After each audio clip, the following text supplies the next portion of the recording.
Hey, how you doing? I'm doing great. How you feeling? I'm feeling amazing, hmm enjoying the summer evening, the gush of wind blowing through. hmm So tell people before I introduce yourself, tell people where we at right now, if you don't mind me asking, or allowing people to know where we at right now. Right now, we're sitting in a little half-acre vineyard that I helped make. hmm My older brother is a winemaker, and my family makes wine. Um, and yeah, this is our Chardonnay vineyard. It's a small half-acre vineyard, but this goes into a wine called Lux. It's a Chardonnay wine by Fullerton Okay, Wines. okay. So for the people that don't know you yet, or whatever the case may be, introduce yourself, or who is Caroline Fullerton? Yeah, I am a product designer, the owner of Studio 528 Hertz. hmm I'm a mother to an amazing almost 2-year-old and a lover. That's hmm who I am. Okay, before we get into your world and career, where are you from originally, and what was your upbringing like growing up in Portland? I'm originally from Scandinavia. I was born in Denmark. Most of my family is in Sweden. Um, we moved to the US, to Oregon together with, so it was me and my parents and my older brother at the hmm time moved to Oregon. And then a bit later, a couple years later, my younger brother came when I was 10 years old. Um, and then when I was in high school, I moved back to Denmark for a bit. Um, and then I went to school in Los Angeles. hmm I wanted What to, school? I went to Otis College of Art and Design, Okay.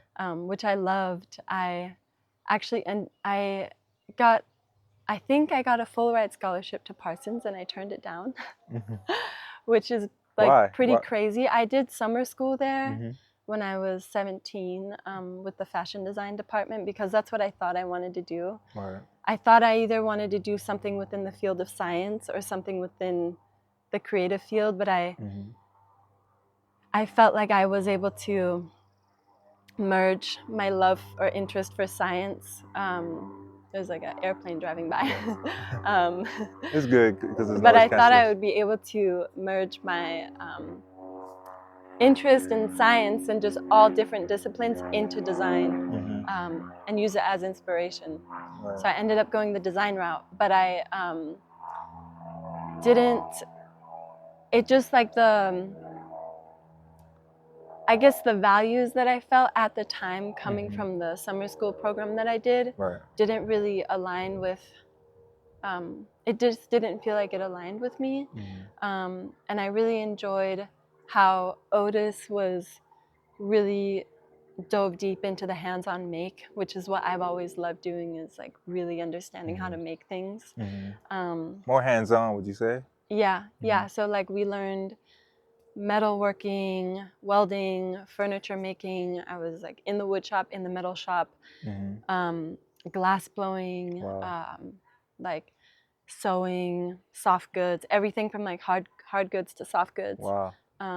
Even like programming, like coding. No word. Um, yeah, so I really enjoyed it for that reason. So that's interesting because it's like as a young adult or just a young kid just getting into different endeavors in hmm school, most people don't even get the chance to do that. And Yeah, I would say that's kind of like a blessing because it's like as a kid, you want to do this, you want to do that and do that. And all those things you said is actually sounds fun, yeah, you know. yeah.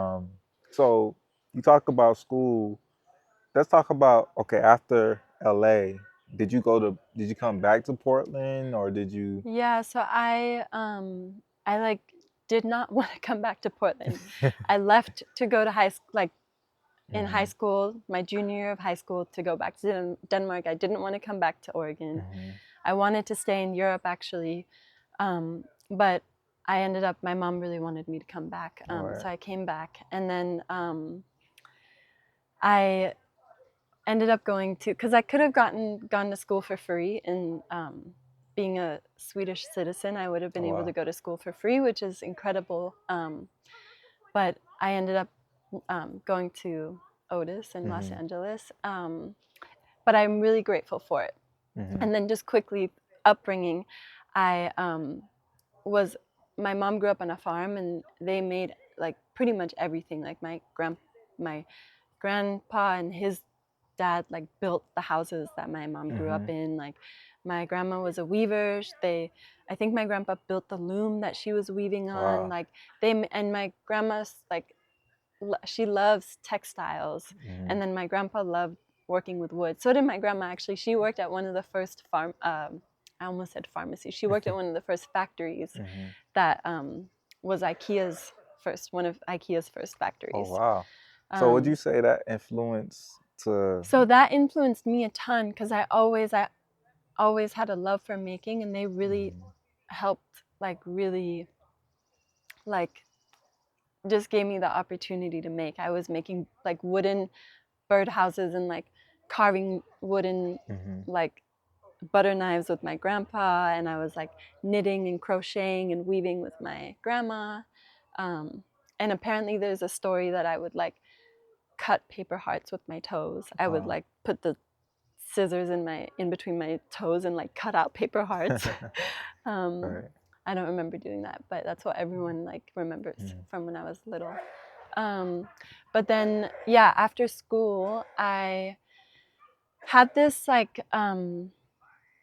I really wanted to, you know how there's like scientists that are out in the field Yeah. wearing like those rubber suits and Yeah. like in the pond. Mhm. I was like, I want to be that, but of the design version of that. Like, can Mhm. I be like a field designer Right. instead of like a field scientist? Mhm. And I didn't know what that meant. And I actually still feel that way that I Mhm. want that's, um, I want to figure out what that means. Right. Um, and I actually had like didn't really have it on my radar to like work in the corporate world. Mhm. Um, I wanted to see if I could get some kind of internship in the corporate world just to get The feel of it. exposure, but Mhm. it wasn't like my long-term vision. Mhm. And because I live in Oregon, my family where we settled was Beaverton, Oregon, which is like 15 minutes from the Nike campus. Mhm. I was like very interested in Nike as that Of experience. course. Yeah. Um, and Would you say before you go on? Would you say like being from Portland?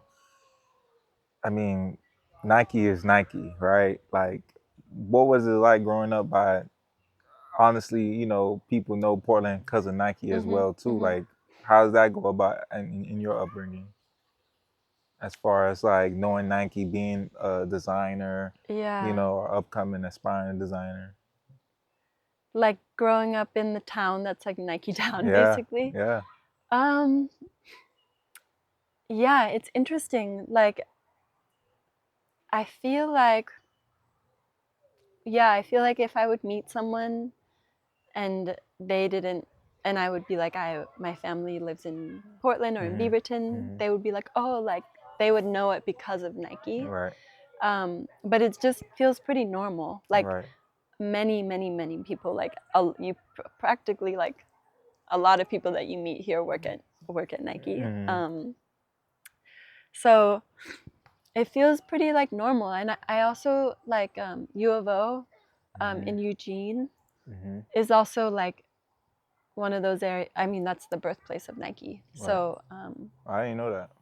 that's where Phil Knight started the company. Hmm. Um, but yeah, it was like birthed out of track and field at Hmm. U of O. So yeah, it's something that I don't know if I thought about it Right, growing up. right. Like I Yeah, don't because it know was if just it. like second Yeah, nature. yeah. I Right. don't know if I thought about it. Um, but before we get, also diving into your career, I want to tap into like what kind of influenced you to be a designer. Like like why be a designer? Yeah, yeah, Like yeah, what made you into the creative world yeah. that led you to the woman that you are today?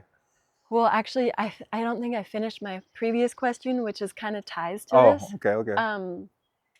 So I was working. I came back here for the summer when I graduated, Mm-hmm. and then I was working as an intern for a company that was called Loop. it's called Looped Works. It's still around. Looped Works. Mm-hmm. And I was I think their first like full-time designer, because before that they had just worked with contract designers. Mm-hmm. And they would take like scrap material from not scrap, like excess material, so like overage materials that factories had. So for Mm-hmm. example, if like for example, one of the things was like Patagonia had a bunch of extra fleece. So then that company like bought that fleece and would make limited quantity runs of something with that fleece. And then it would be like 1 out of 100 pairs or like 1 out of 200 pairs.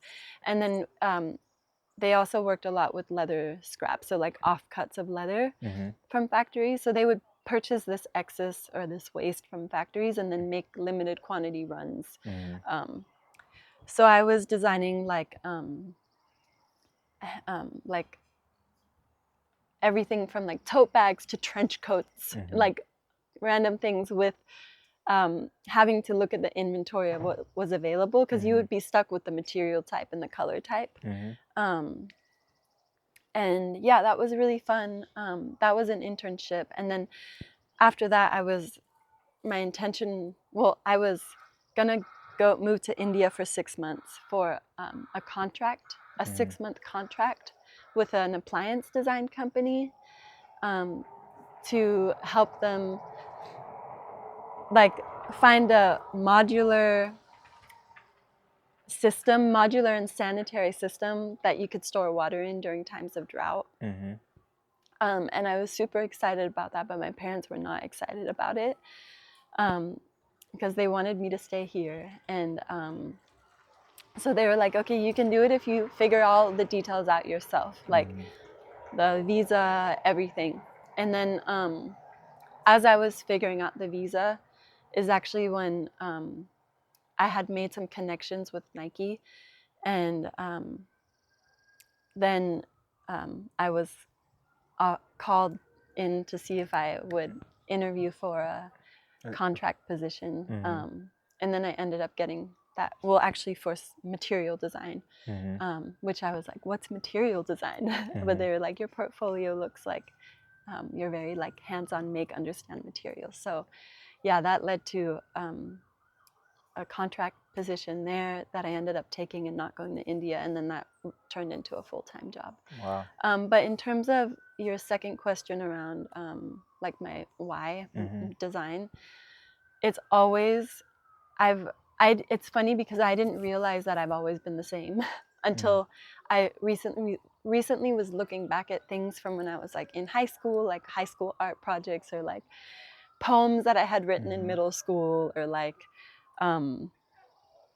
yeah, I was looking back and I was like, wow, I've literally always had the same motivation, the same thing that drives me. And it's really that it's a continuous thing too. Yeah, yeah, and it like builds on it, and it's like it makes sense to me now. Like maybe back then when I was, and I'll probably in the future it'll make even more sense. Because I feel like at a young age you just flowing. Yeah, You yeah, flowing, exactly. trying to know what you like, don't like. Not and stuff. exactly. Yeah, but yeah, I think it's been that you can really, there's like a very spiritual component to it. Like the creativity for me is very spiritual and is very purpose driven, and I feel like we can shape and change the future. Like I really feel like both on products that are physical and non-physical, I think we can mold and shape the future.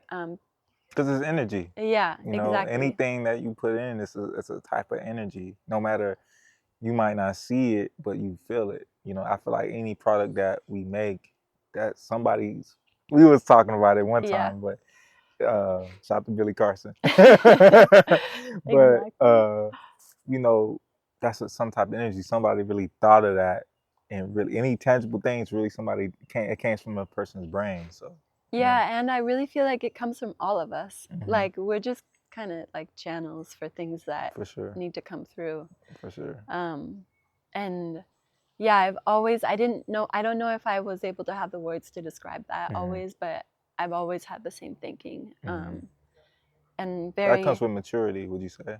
Yeah, I think like coming home to myself and like I guess building confidence and building like the like really as you grow, you learn yourself more, and you might have been the same way always, but you or had that in you always, but you learn. Right.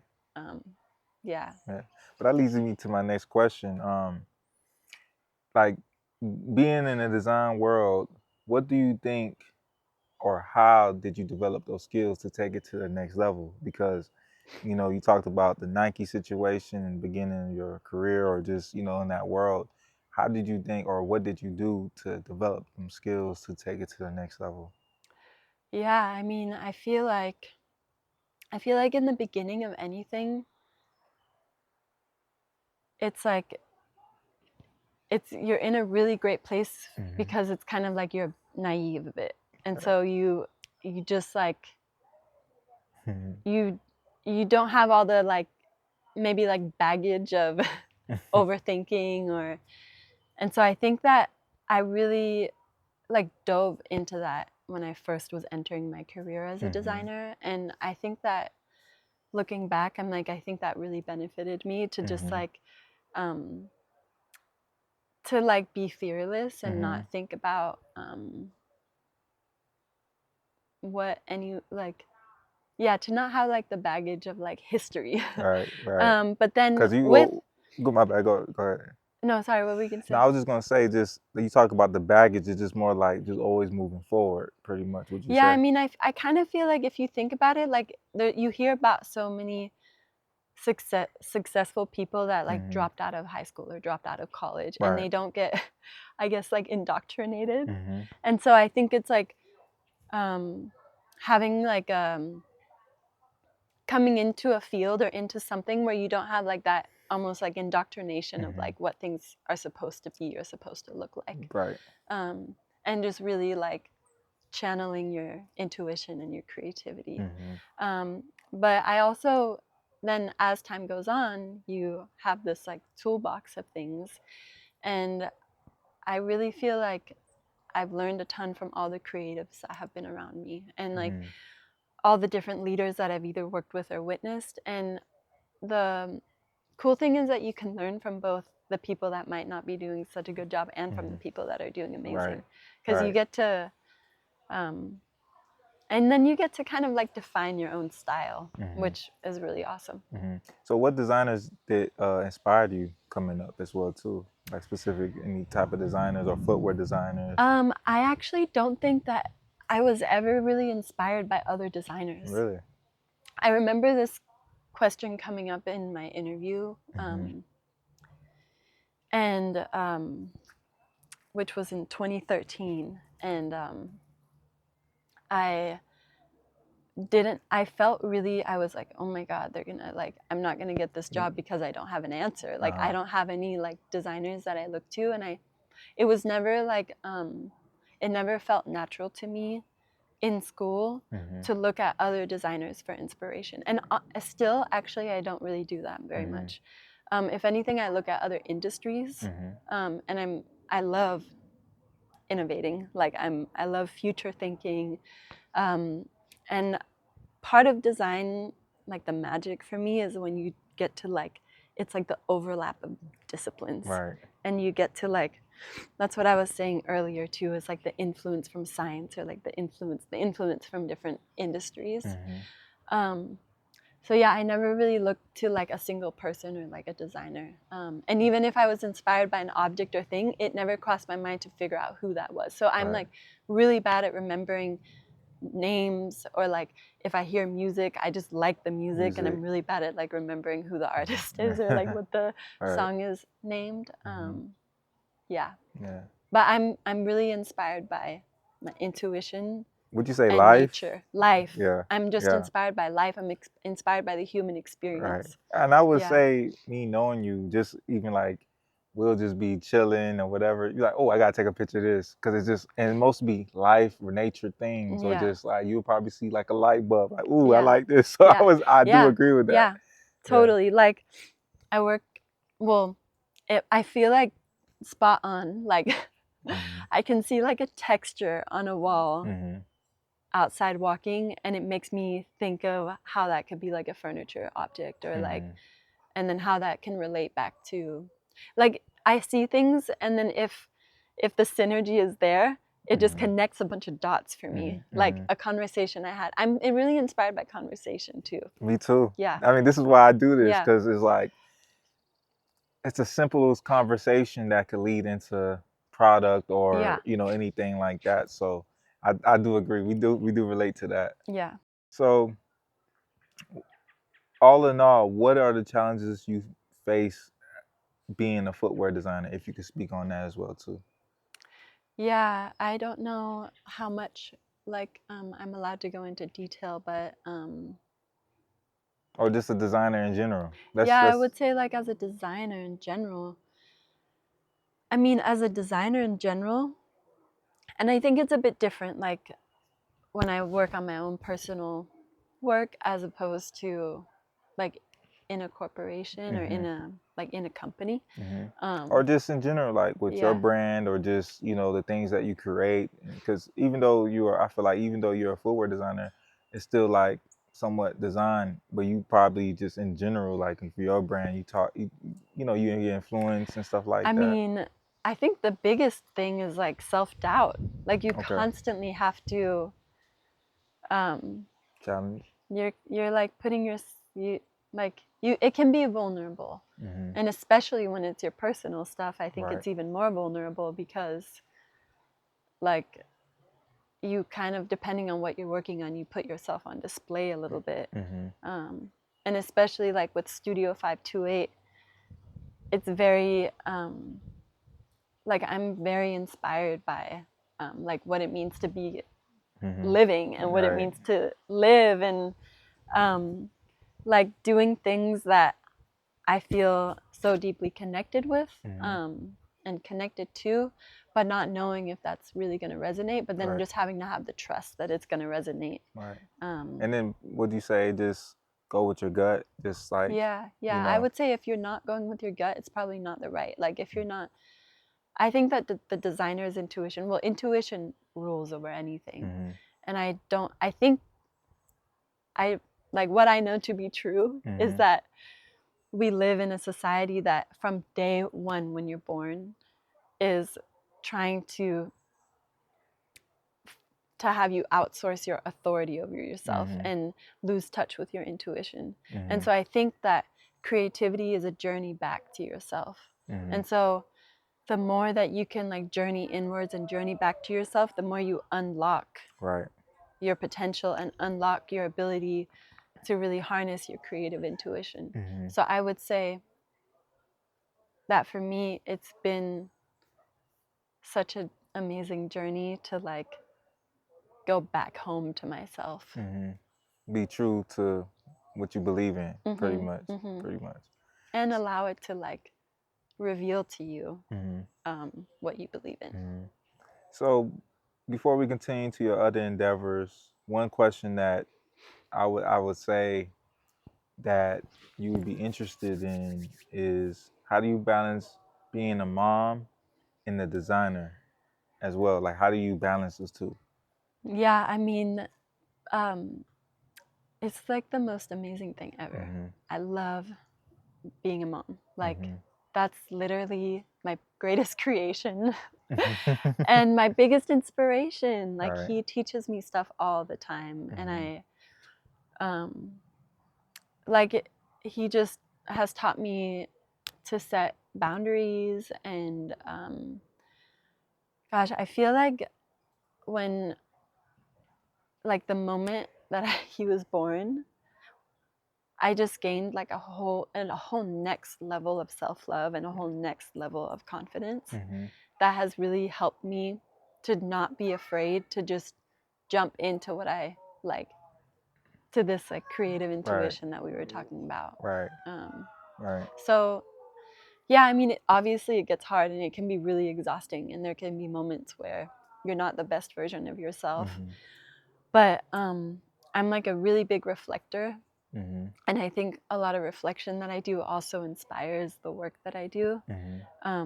So yeah, he provides moments for me to reflect on stuff too. Right. Yeah. So as far as, like, it's probably gonna be upcoming moms that's probably watching this and stuff like that, what advice would you give for moms or upcoming moms or moms that's, that's here today? Like, what advice would you give them? Oh my God, I would say follow your intuition. Mm-hmm. Same thing, intuition. Intuition is everything. Right.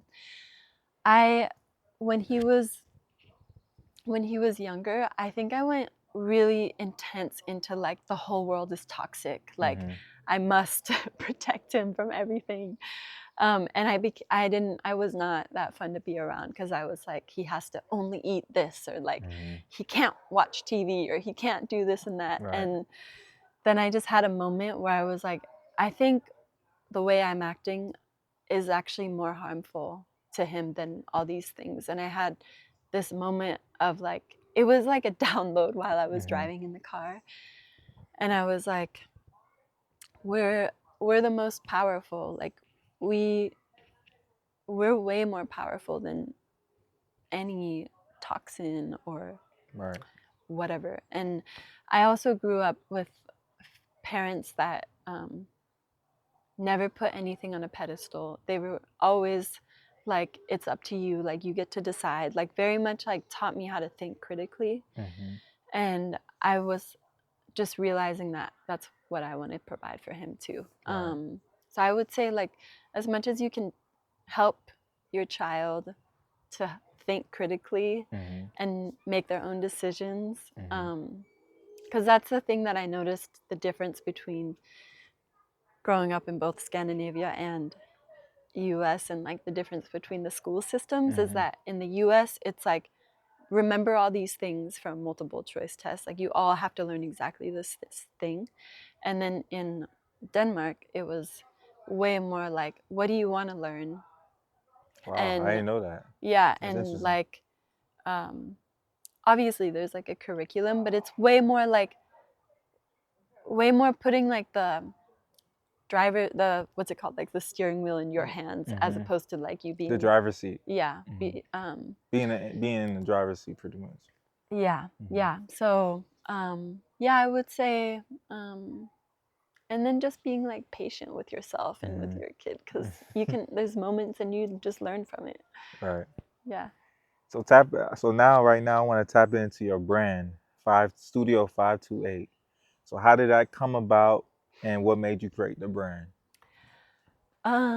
It came about because I was well, I always wanted a home Mm-hmm. to funnel the things that I care about Right. creatively into. Mm-hmm. Um, but I hadn't quite. I think as creatives and just as humans in general, we're inspired by a lot of different things, Definitely. and sometimes it can be hard to like see how it all can be packaged together. Mm-hmm. And so it's been something like, ever since I had this thought of like wanting to be a field designer, I was like, what does that mean? Like, what Right. is that? What does that look like? Um, but I I am really inspired by sacred geometry and like frequencies. And Mm-hmm. I really think that the universal language is love. And it sounds really cheesy, but like what I know to be true is that love is like the center of everything. Mm-hmm. Um, and 528 hertz is the frequency of love. It's the frequency that you can measure from our hearts. And it creates what's called the flower of life. So, you can like vibrate like sand or vibrate water, and if it's at a sacred frequency, it'll create a sacred geometry.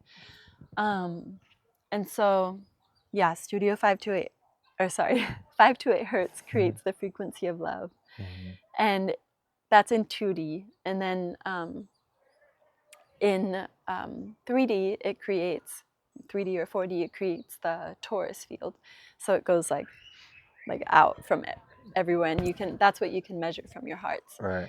And so I remember reading somewhere that there was an oil spill off the coast of, and off the Gulf coast of of Mexico, Hawaii. Hawaii. And don't quote me on this, but I need to go back and make sure that it's correct. But they had vibrated the water at 528 hertz, Oh wow. and it had cleaned up the oil spill.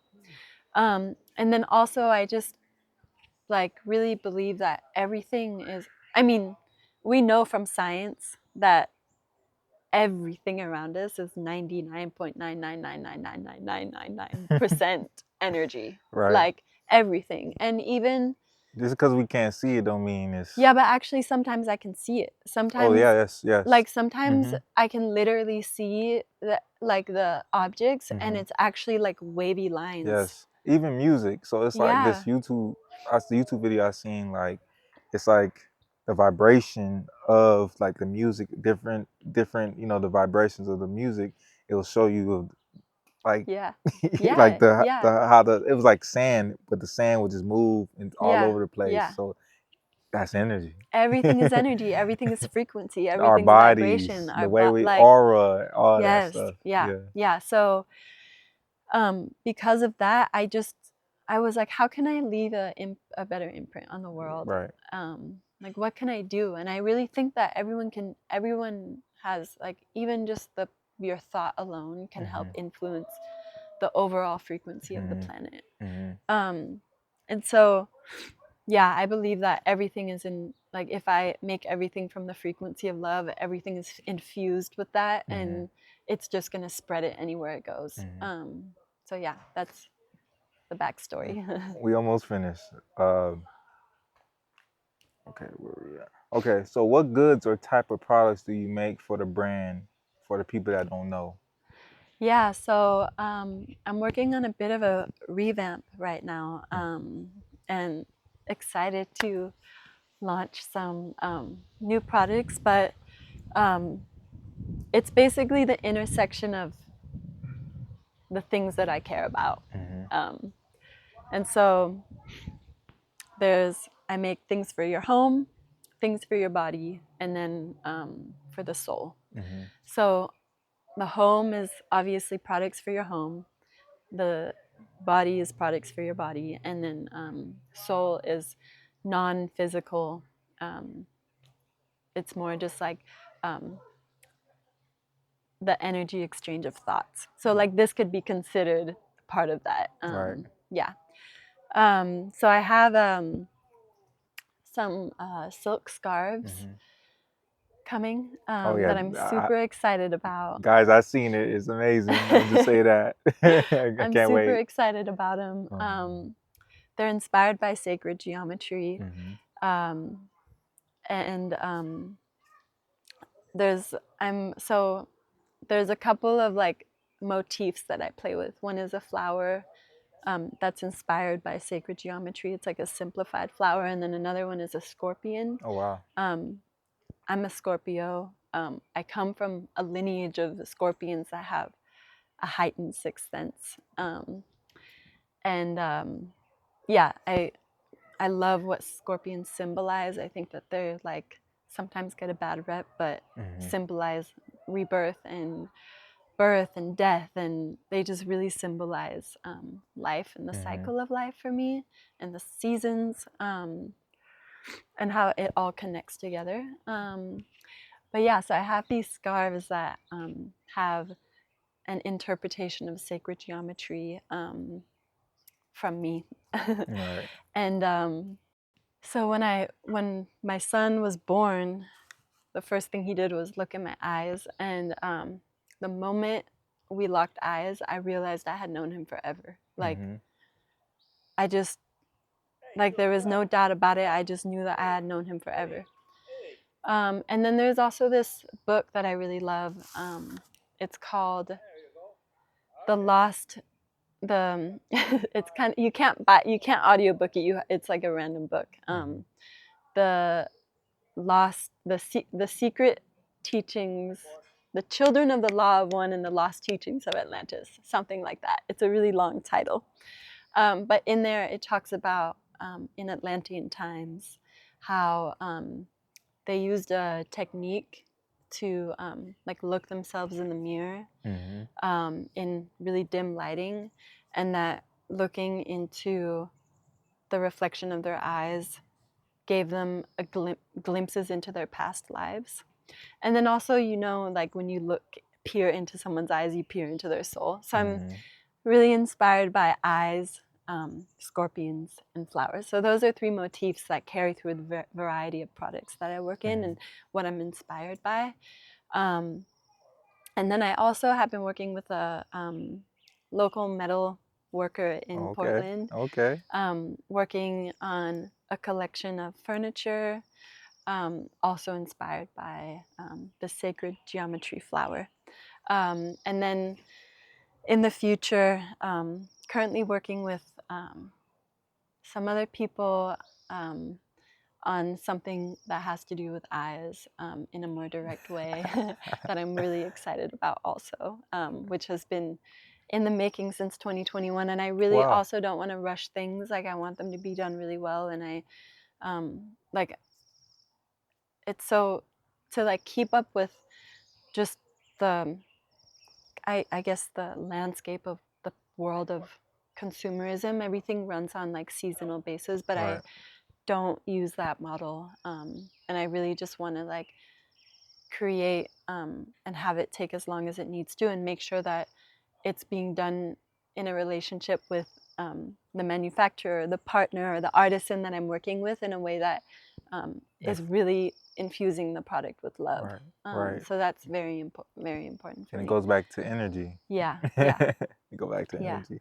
But let's talk about, I think you would say, well, you did an art show. I think it was last year, I believe. In November, under Studio 528, correct?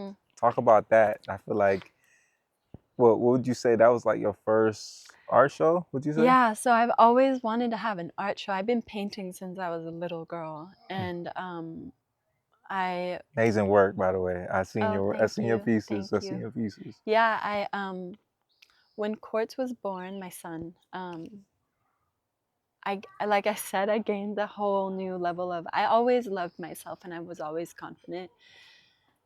But we can always grow. And I just skyrocketed to a whole another level of love and appreciation for life and for myself. I was so inspired by just Quartz. My pregnancy with him and being his mom is psychedelic. Like, he was made on shrooms. And the pregnancy was a shroom trip. Like, literally, I'm not even kidding.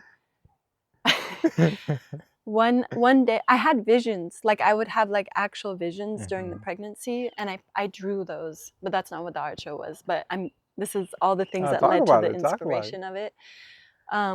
So my partner, one day, I'm just looking at him in pure daylight, and flowers start growing out of his hair, like out of his head. These like delicate green stem, purple, like delicate purple flowers. And also his like guest date was literally in between Cancer and Leo. So it was July 23rd was the guest date, which is the first day of Leo. So we were like, is he going to be a Cancer? Is he going to be a Leo? But I found out later that that flower is the flower that correlates with Leo. Wow. Like this delicate purple flower. Or maybe it was like it correlates with July. He was born in July. And he could have gone into August. So that was really cool. And then one morning we woke up, we were laying in bed, and the sun was like pouring in through the windows.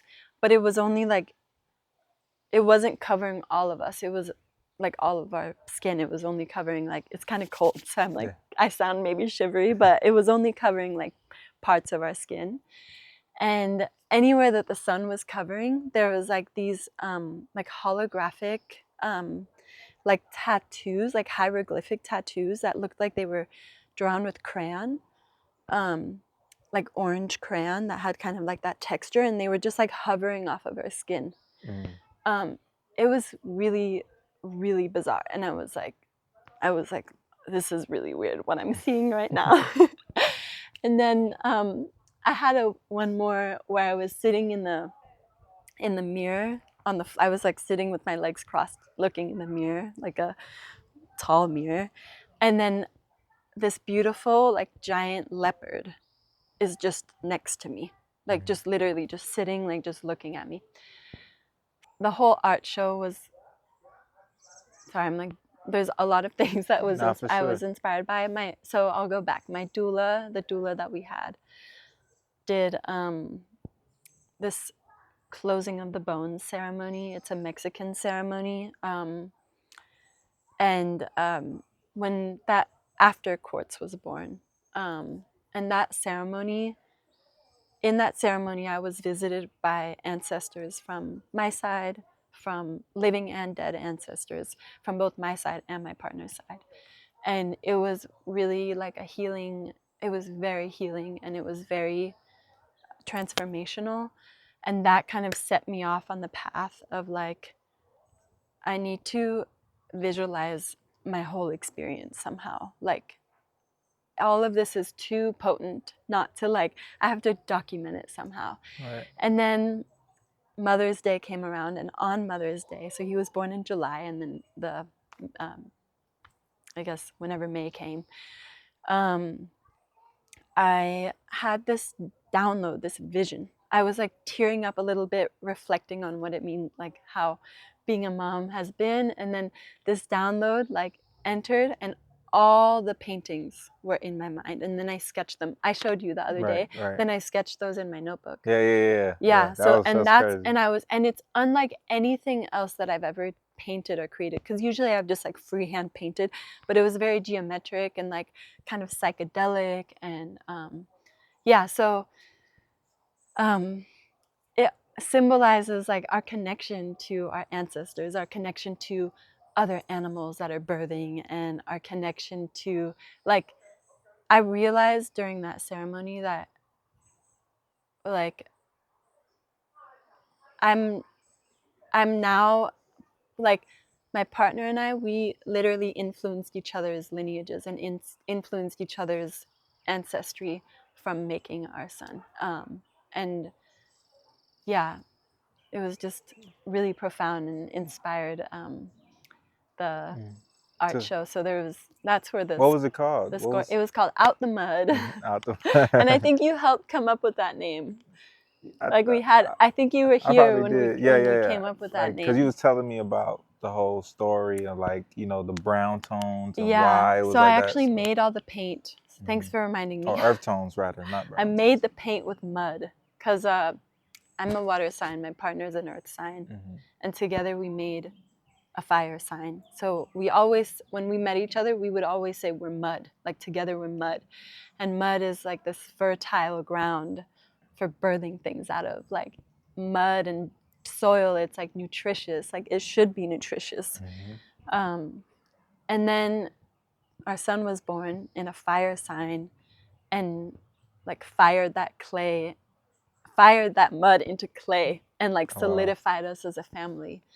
So in the art show, there's this, obviously there was a big brown theme. All the brown paint was made from mud. I used burnt sienna powder, and like turned it into like a mud paste. So it's not made from mud, but I like turned it into like a Right. paste that I used to paint. And then yeah, there was like a psychedelic component to it, and like through the geometry, and unlike anything I had ever like painted before in my past.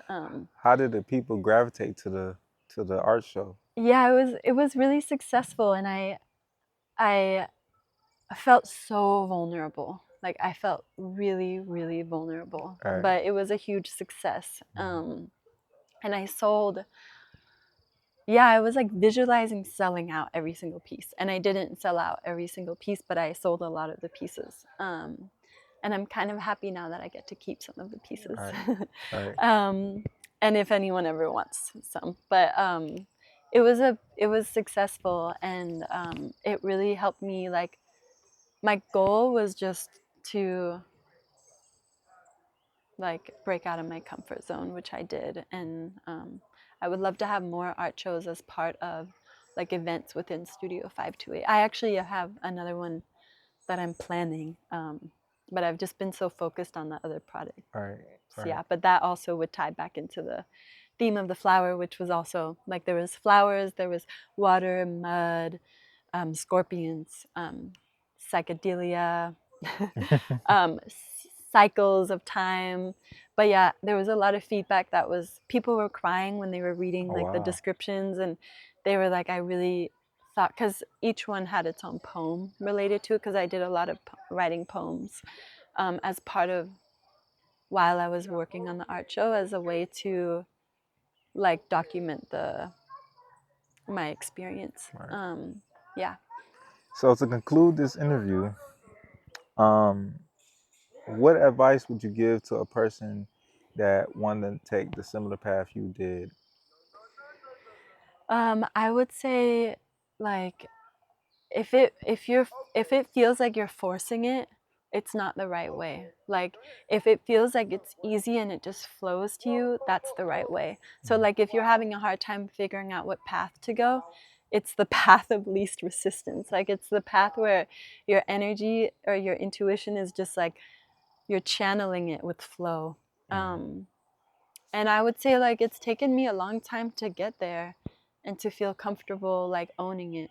Right. So I think like it's okay to be patient with yourself too and like ask for signs. And like I think there's there's really like there is really a whole realm right here, literally right here, right here, like everywhere that's Mhm. here helping us, supporting us. Right. Yeah. So what's next for Caroline? What's next for you? Um what's next with me? I'm just like that going like continuing to follow my intuition, continuing to like challenge myself. And um last night we talked with some friends, and I think the advice of like just taking it one bottleneck at a time, like if there's a bottleneck, how are you gonna like you have the end vision, but how are you gonna take care of what's right in front of you so that you can get to your end vision? So just one taking care of one thing at a time, Okay. and then all with like gratitude and appreciation. All right. I just want to say thank you for being a part of this. I appreciate you. You're amazing, amazing soul. For the people that want to follow you or follow Studio 528, how can the people follow your Yeah, path, your journey, your upcoming journey? you can follow studio underscore 528, the numbers, and then Hertz, HZ. Hmm. And I'll put it in the description so everybody uh, to Yeah. follow everything. And then my website is studio528hertz.com. All right. Thank you again. It's an honor, and yeah, beyond the scenes. Thank you, Erin, for having me.